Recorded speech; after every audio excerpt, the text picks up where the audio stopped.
Merci, Monsieur le Président. Tout le monde l'a dit, il faut une approche globale au Sahel. La lutte armée seule ne peut être la solution. Il faut donner une perspective aux populations.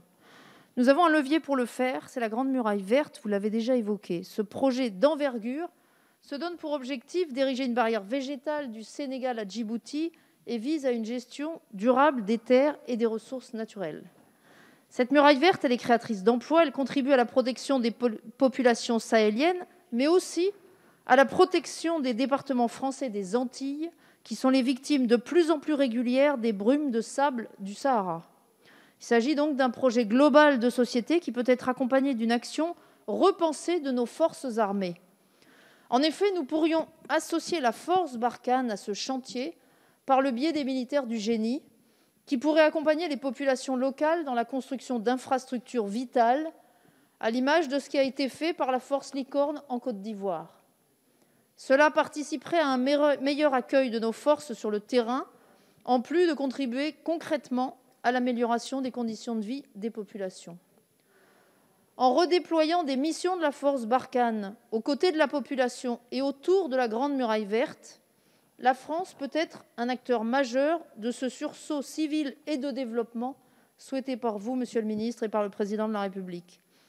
Êtes-vous dès lors favorable à l'association de la force Barkhane à ce projet indispensable pour une paix durable ? Merci, Madame Dumont. Monsieur le ministre, vous avez la parole.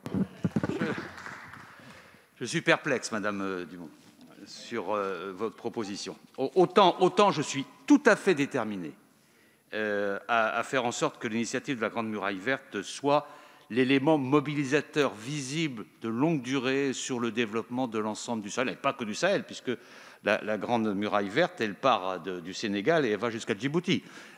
Ça fait 7000 km. Et c'est un concept très précis, la Grande Muraille Verte.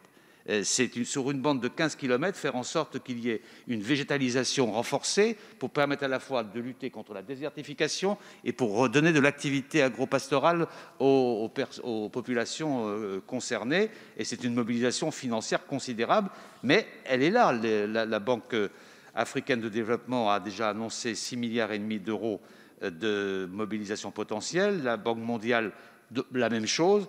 Et l'Agence française de développement, je vous le dis parce que je sais que vous vous intéressez beaucoup à ce sujet et je n'avais pas donné ce chiffre jusqu'à présent. L'Agence française de développement s'engage de son côté dès à présent pour 600 millions d'euros.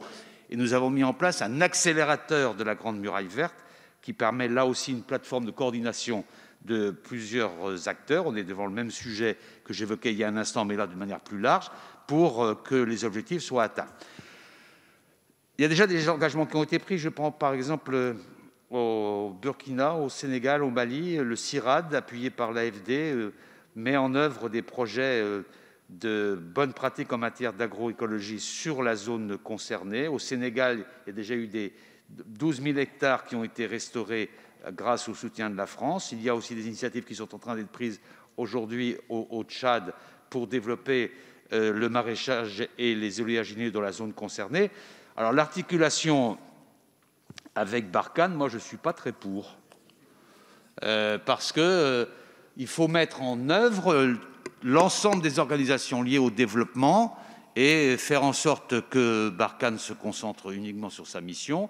Ce pourquoi je suis pour, c'est que lorsqu'il y a un départ, une fin d'activité militaire sur un territoire donné, il y ait immédiatement une réponse humanitaire, une réponse de développement qui se mette en place. Mais ce n'est pas le sujet de la Grande Muraille Verte, à mon avis.